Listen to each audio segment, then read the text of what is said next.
Donc voilà, bonsoir à tout le monde, bonsoir aux personnes qui finalement me verront et nous verront en replay pour cette soirée destinée à pouvoir tester votre intuition, où j'ai vraiment envie de relever le défi avec vous tous et toutes pour vous prouver que l'intuition, c'est pas quelque chose qui est issu de je ne sais où, c'est vraiment quelque chose que nous possédons en nous et il suffit d'avoir des méthodes adaptées pour pouvoir y accéder à cette intuition. Donc, ces exercices que je vais vous proposer, vous pourrez également les reproduire chez vous sous une autre forme, en changeant simplement les données. Vous verrez, par rapport aux exercices, vous pouvez remplacer facilement pour vous exercer. Et c'est une manière pour vous de voir dans quel champ vous êtes plus compétitif ou compétent, puisque le champ de l'intuition est un champ très vaste qui touche pas seulement le vivant, mais aussi le non-vivant, c'est-à-dire, enfin, de mon point de vue, les personnes ou les animaux décédés sont vivants dans un autre plan ou sur un autre plan, mais du point de vue, on va dire, terrestre, une fois que quelqu'un est mort, eh ben, il est considéré comme n'étant plus vivant. Mais ça veut dire qu'on peut toujours aussi avoir un contact, toujours en utilisant notre intuition.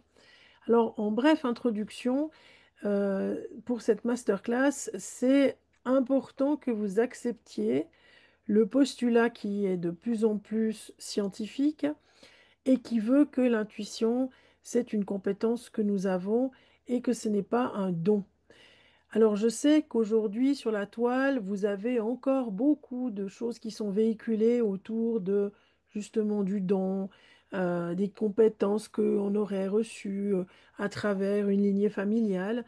J'ai envie de dire que lorsqu'on pense à l'intuition comme un don et quelque chose qui se transmet, en fait, on est juste tombé dans des familles où il y avait une ouverture par rapport au fait que tout n'est pas cartésien et qu'on peut capter aussi des choses qui ne sont pas visibles.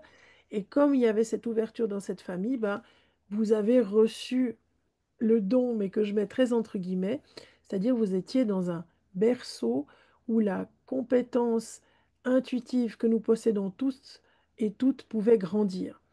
Alors que si vous êtes né dans une famille très cartésienne où on n'aimait pas trop que vous racontiez des histoires d'anges, de petites fées ou je ne sais quoi d'autre, ben, vous avez grandi dans un berceau et dans un terreau qui n'a pas favorisé le développement de votre intuition, mais ça ne veut pas dire que vous n'avez pas ces compétences.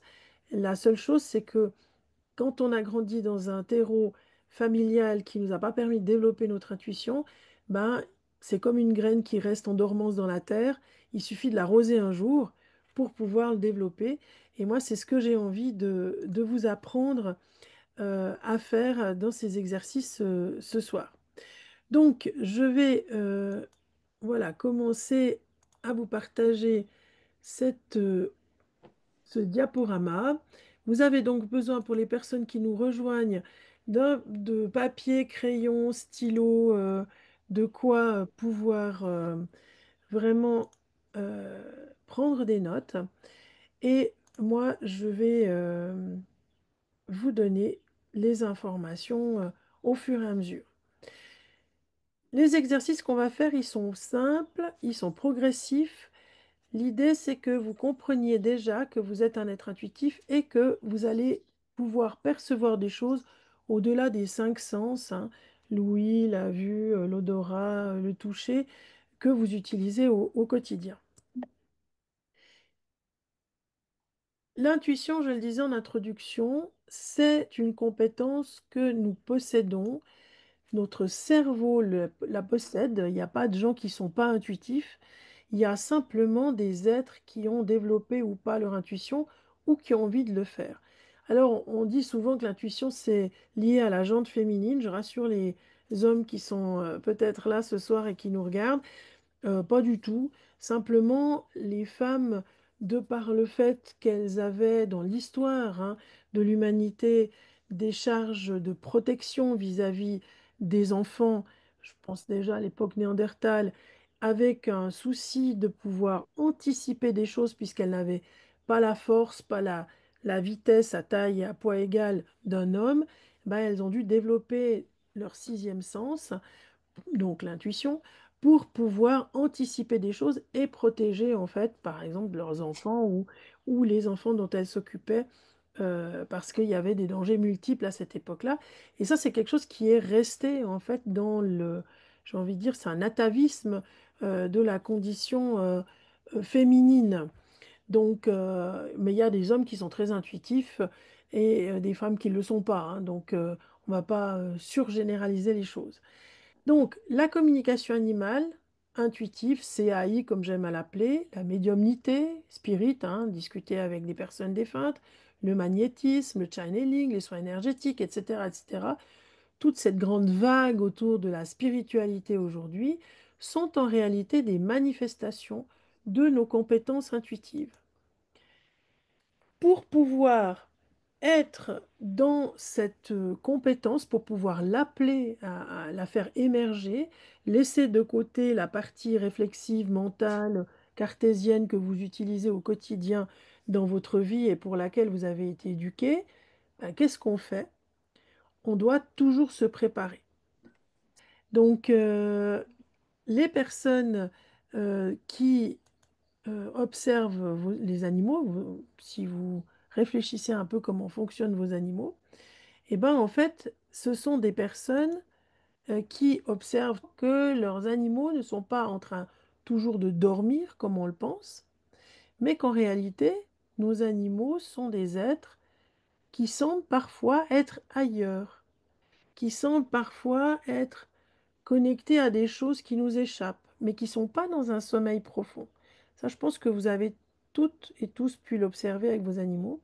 Et en fait, nos animaux, ils se mettent très très souvent dans un état méditatif, un état qui va leur permettre de connecter avec leur intuition, mais aussi le vivant qui fonctionne sur la même fréquence, on va dire, sur la même modalité.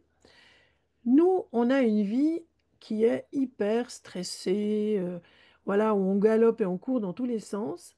Et donc, pour pouvoir connecter avec notre intuition, la faire émerger et pouvoir ainsi connecter avec la conscience intuitive des êtres vivants, la nature y compris, avec lesquels on aimerait converser, connecter, ben, il va falloir qu'on s'arrête et qu'on se prépare. Et ça, c'est quelque chose qui est, à part peut-être pour les Dalai Lama ou les Védas qui passent leur temps à méditer, c'est quelque chose qui est impératif pour tout le monde. Cette préparation, on va la faire ensemble. Alors, j'ai mis une fois une image d'un homme parce que tout le temps on propose des histoires, des images de femmes. On peut se préparer quel que soit notre genre. L'objectif de cet exercice qu'on va faire ensemble, c'est de vous mettre dans un état alpha. Vous avez peut-être déjà entendu parler de ça. Nos ondes cérébrales, elles ont différentes fréquences, des fréquences électriques qu'on peut mesurer avec un électroencéphalogramme.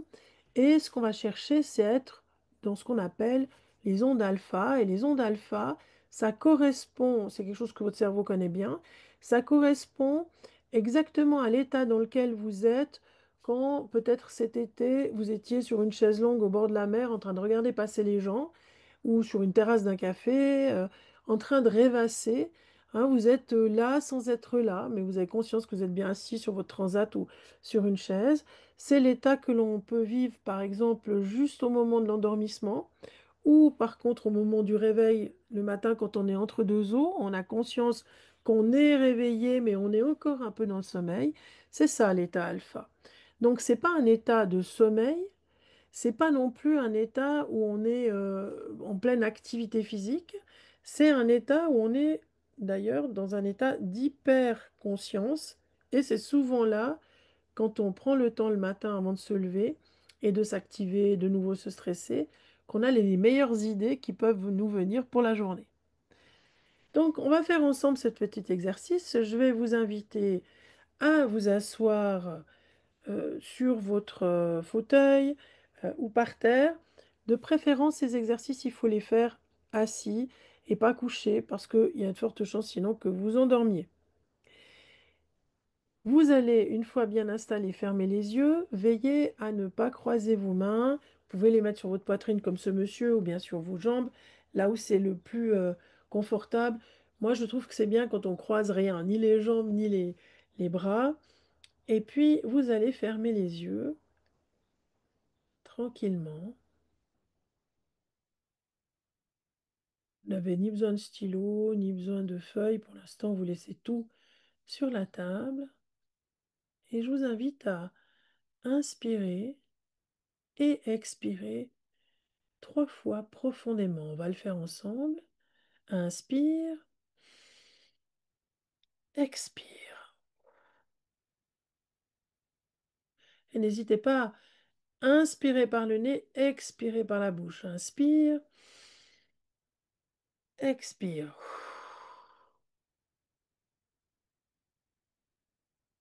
Inspire, expire.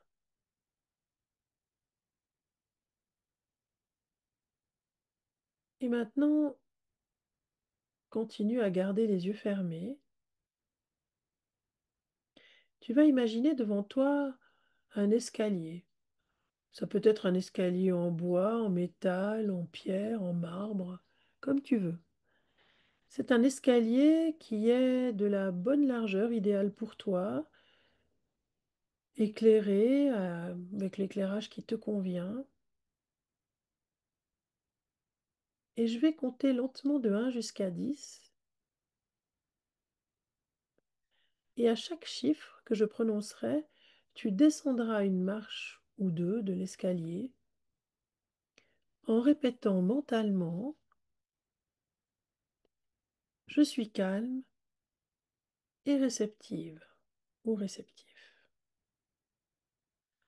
Commence ou conservez les yeux fermés avec le 1. On va commencer, pardon, par le chiffre 10. Avec le 10, mentalement, descendez une marche et dites je suis calme et réceptif. On va prendre le temps, hein. 9, descendez une ou deux marches à votre convenance en répétant mentalement je suis calme et réceptif.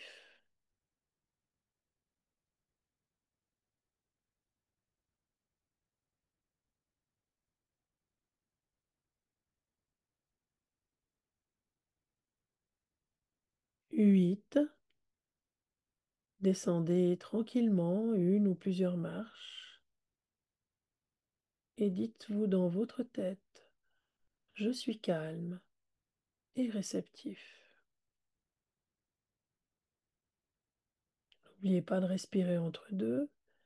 7, descendez encore une ou plusieurs marches de l'escalier.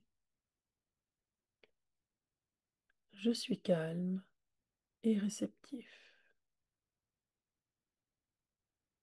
6, descendez une ou plusieurs marches. Je suis calme et réceptif. 5, encore une ou deux marches. Je suis calme et réceptif. Commencez à voir le palier ou le bas de l'escalier. 4, descendez encore une ou deux marches et dites-vous mentalement, je suis calme et réceptif. 3, descendez encore une marche, je suis calme et réceptif.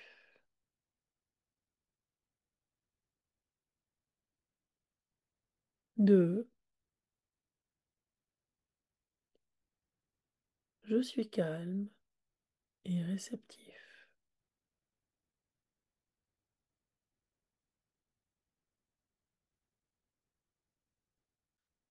1, vous êtes au bas des marches, sur le palier, et vous visualisez maintenant un écran mental tout blanc, un écran intérieur, comme un écran de cinéma. Et c'est cet écran qui sera disponible ce soir pour recevoir les images, les sensations des exercices que nous allons faire ensemble. Visualisez votre écran intérieur, imaginez-vous assis devant cet écran,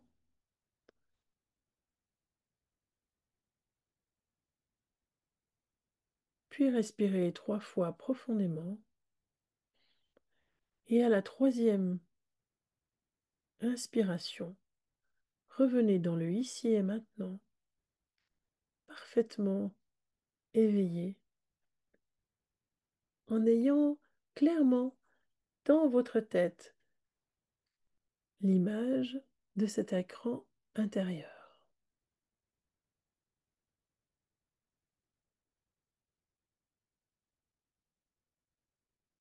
Très bien. Alors on va enchaîner directement maintenant que vous êtes préparé au premier exercice.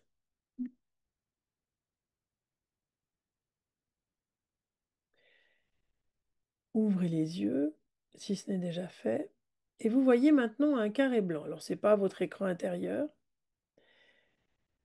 Vous allez prendre un papier et un crayon, fermer les yeux. Vous allez mettre ce carré blanc sur votre écran blanc intérieur. Il va se noyer là-dedans. Et c'est comme si vous appuyiez sur un bouton et que tout d'un coup, votre écran intérieur s'anime. Et ça peut être des couleurs qui viennent ou des formes ou des sensations. N'essayez pas du tout de réfléchir de quoi il s'agit. N'essayez surtout pas de vouloir comprendre. Écrivez. Notez tout ce qui vous vient. La première couleur, la forme, la sensation, tout ce qui vient, tout ce qui devient, note-le encore et encore. Et peut-être qu'il y a des odeurs qui viennent, peut-être qu'il y a des images de plus en plus précises. C'est comme si en fait ce carré blanc avait ouvert ton écran intérieur et amuse-toi à noter tout ce qui vient. Vraiment tout, ne censure pas. On est dans un exercice pour que tu comprennes comment fonctionne ton intuition. Je vais te laisser encore 1 ou 2 minutes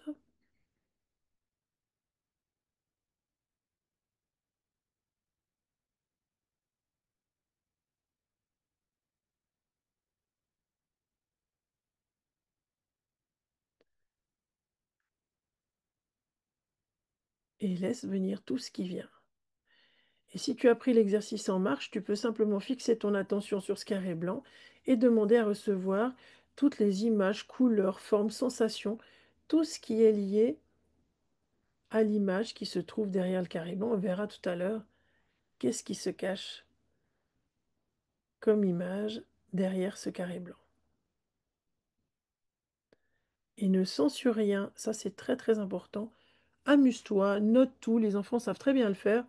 Allez, ils réfléchissent pas, ils mettent tout ce qui leur vient. De toute façon, tu ne joues pas ta vie, hein. C'est juste un exercice.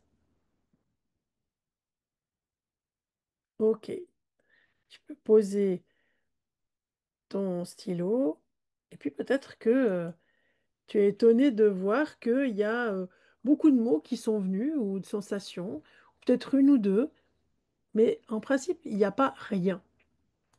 Il y a toujours des choses qui émergent de cet exercice sur les sensations que l'on peut avoir ou les impressions qu'on peut avoir à partir d'une image. Alors, je vais maintenant dévoiler, parce que c'est ça qui est important, l'image. Et ce qui est fondamental, et ça je vais vous demander à chacun, à chacune, de faire un vrai effort, et je sais que c'est pas facile, je vais vous montrer quelle était l'image qui était cachée, et vous allez avoir tout le monde la même réaction, vous allez dire, ah mais moi j'ai pas vu ça. En fait, l'intuition ne vous montre pas les choses telles qu'elles sont, Sinon, vous imaginez bien que tout le monde gagnerait à la loterie, hein, ou à l'euro-million. L'intuition, en fait, vous donne des couleurs, des sensations, des odeurs, et ensuite vous allez en faire quelque chose. Mais notre intuition nous donne des impressions sans en donner un sens. On est sur cette image-là, ok, un sapin de Noël. C'était pas tellement de saison, hein. C'était aussi ma volonté de vous mettre quelque chose qui ne soit pas quelque chose dans l'air du temps où vous puissiez pas vous dire, ah oui, mais parce que c'est la saison, hein, si je vous avais mis des champignons ou des feuilles qui commencent à jaunir, ou je sais pas moi, des pommes à récolter. Non, voilà un sapin de Noël. Alors, certainement que vous n'avez pas vu un sapin de Noël et ce n'est pas grave. Ce que j'aimerais, c'est que vous preniez maintenant le temps de vérifier tous les mots, les sensations, les choses que vous avez écrites sur votre feuille et que vous fassiez un petit vu. Alors ne tracez pas quand c'est pas juste, mais mettez un vu, cochez, hein, faites un vu sur les choses que vous avez ressenties ou vues. On va échanger là-dessus. Vous avez peut-être vu des formes rondes, vous avez vu des choses qui virevoltent, hein, c'est des espèces de petits rubans. Vous avez peut-être eu des sensations de bulles, de feu, de flammes, de cadeaux, du vert, du rouge, du bleu. Vous avez peut-être vu une sensation du vert qui bouge, hein, comme l'arbre, c'est un être vivant. Vous avez peut-être eu des odeurs. Vous avez peut-être vu une étoile ou a eu une sensation d'éclat, de luminosité intense. Notez vraiment tout ce que vous avez vu sur vos, enfin tout ce que vous avez perçu et validez-le vraiment au fur et à mesure en étant, alors pas trop indulgent non plus. Si vous avez vu, je sais pas moi, une forme carrée avec la couleur orange et c'est tout, bah c'est pas juste, hein, c'est pas grave. Par contre, j'aimerais que vous validiez et vous n'aurez jamais encore une fois le sapin de Noël. C'est normal, l'intuition ne nous donne pas des réponses toutes faites. C'est aussi ce qu'on doit apprendre quand on apprend l'intuition dans tous les domaines. On utilise l'intuition pour, par exemple, jouer au tarot ou tirer des oracles. Ben, on doit interpréter les choses. Mais ça, c'est le stade après. Là, on est sur la capacité à recevoir de l'information intuitive. OK? Alors, racontez-moi maintenant, et les personnes qui regardent en replay, ben, vous mettez sur pause, vous faites la validation, puis après vous pouvez écouter la suite. Racontez-moi comme ça, brièvement, quelles sont les choses que vous avez eues, si vous êtes content de ce qui s'est passé. Et Christina qui s'applaudit, super. Vous aussi mettre les petits dans le chat, ah oui, si vous voulez. Rouge, une vague comme la guirlande, un chemin jaune lumineux, de la chaleur. Super, 100% validé. Et mettez bien des vues, ça c'est très important parce qu'en fait, votre intuition, elle a besoin de se renforcer. Comme le mental, hein, c'est une histoire de confiance. Vous avez dû apprendre à avoir confiance en vous dans votre formation, dans vos apprentissages, dans toute la vie durant. Pour vous faire confiance à votre mental, ben, il faut que vous fassiez confiance à votre intuition. Jaune, rouge, vert, des ronds, génial. Bravo Sergio. Florian, du rouge, des carrés, une sensation. Carré, je peux prendre parce que le tronc, il est carré, hein. Du blanc, du bleu, du sucre. Ouais, il y a sur des sucres d'orge, hein, donc quelque chose de sucré. Bateau, maçon, rayon de soleil. Alors, Véro, parce que Véro, vous avez voulu mettre des choses concrètes. Voyez? Si vous restez dans quelque chose qui est plus descriptif, comme vos collègues, des formes, des sensations, si vous cherchez ce que c'est, l'intuition, elle vous dit jamais ce que c'est. Donc c'est juste un problème d'orientation. C'est-à-dire que vous devez vraiment chercher comment c'est, quelle forme ça a, quelle couleur, quelle sensation ça a, mais pas ce que c'est. Parce que ce que c'est, vous n'aurez jamais. Sinon, encore une fois, moi, ça fait longtemps que j'aurai les billets, les numéros gagnants du billet de l'euro million, là, Donc, vous n'avez pas ça, hein, c'est pas possible. Mais rouge, bleu, bulle, vague, arbre, forêt, parfait. Un cerf qui me regarde, ben oui, vous êtes parti dans la forêt, très bien. Un chevreuil courir dans la forêt, sensation de chaleur, de joie. C'est bien, hein, on voit qu'il y a beaucoup de choses qui émergent au niveau des sensations. Petits rectangles qui rétrécissent. Alors là, je ne sais pas trop où était la personne qui s'appelle colis. Du bleu, du vert, une lumière qui pulse, qui change d'onde. Oui, un aigle en vol presque collé à mon nez qui me regarde. Ouais, alors c'est les yeux jaunes de l'aigle peut-être, et c'était pour Katia qui nous a pris en route. Si jamais Katia, finalement, comme il y a eu des problèmes de connexion, je vous redonnerai le lien pour le replay pour refaire l'exercice depuis le départ. Des formes rondes, des yeux qui me regardent. Oui, alors les yeux, je peux comprendre les boules, hein, vous savez, avec les couleurs. Ok, vague, chaud, gorge serrée. Ok, super. Donc il y a plein de sensations qui se passent. Et l'intuition, au départ, c'est ça. C'est qu'on doit apprivoiser un langage, celui de notre intuition. Et si demain, je vous demande d'apprendre le chinois, vous n'allez pas le parler couramment après quelques minutes, hein, c'est normal. Ben, l'intuition, c'est un langage qu'il faut qu'on apprenne, mais qui s'apprend très vite parce qu'au fait, on l'a au fond de nous. Rouge, mouvement, oui, il y a cette notion de mouvement avec les guirlandes, forme en vague, pleine de couleurs, arbres verts et tout ça. Super. Bien.